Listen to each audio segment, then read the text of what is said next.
అదేంటండి అంత మాట అనేసాడు బ్యాండ్ బ్యాను అని. ఇప్పటికైనా అర్థమైందిరా బాలు.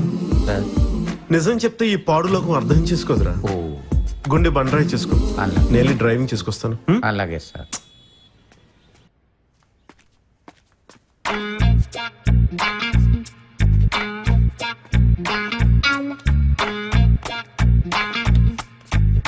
మేడం సారీ అండి, నేను ఏదో అనుకోకుండా జరిగిపోయింది.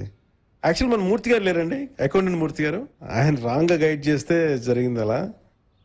ఐఎమ్ రియలీ సారీ అండి. సారీ. నువ్వు సిద్ధు అండి, డ్రైవర్ని.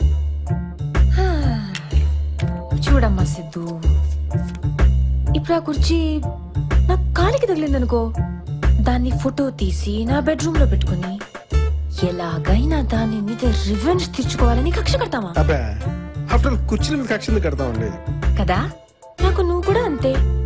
కుర్చీలు, సోఫాలు, డ్రైవర్లు, పనోళ్ళు, వీళ్లతో నాకెందుకు గొడవలుంటాయి? వెళ్ళు, వెళ్ళి పని చూసుకోమ్మా.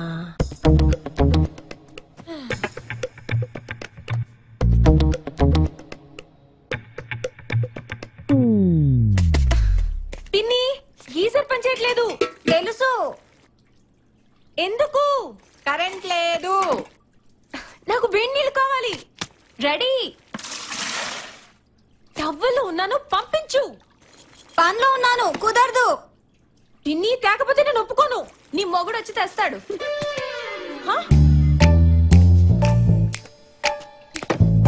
నా మొగుడుంటే నీళ్ళు తేవడం ఏంటి? సబ్బు కూడా రుద్ది పెట్టేవాడు. పంపించు.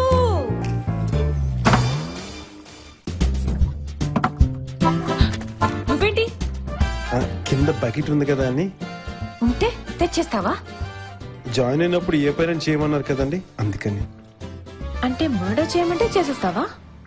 కత్తి చూపిస్తే లాయర్ గారింట్లో మర్డర్ చేయడం కంటే సుఖమే ఉంటుందండి. ఆడాళ్ల బాత్రూమ్ లోకి రావడానికి సిగ్గులేదు? ఆ బల్లి చూడండి, ఇంత పెద్ద పెద్ద కళ్ళు వేసుకుని ఎలా చూస్తుందో. ఆ బల్లు ఉందని చెప్పి మీరు స్నానం చేయడం మానేస్తారా? బల్లులు, పురుగులు, నాలాంటి డ్రైవర్లు వీళ్ళని పెద్ద పట్టించుకోకూడదండి. వాళ్ళు పట్టించుకోవడం బాగా ఉల్లుతుకుని స్నానం చేయండి. నేను ఇక్కడే వెయిట్ చేస్తాను, కావాలని ఇంకో బకెట్ కూడా తెస్తానండి.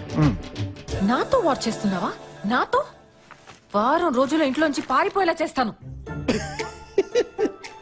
చాలా మంది కష్టపడి జోకులేసి నవ్విస్తారండి, అదేంటో మీరు కోపడితేనే భలే నవ్వు వస్తాయి. ఏంటి కామెడీ చేస్తున్నావా నువ్వు నాతో? నాకేం భయం లేదు, స్నానం చేసేస్తాను. అయినా నేను మగాళ్ళు స్నానం చేస్తే చూడండి కదండి. ఏయ్, మీకు హార్ట్ అటాక్ రావడం ఏంటండి?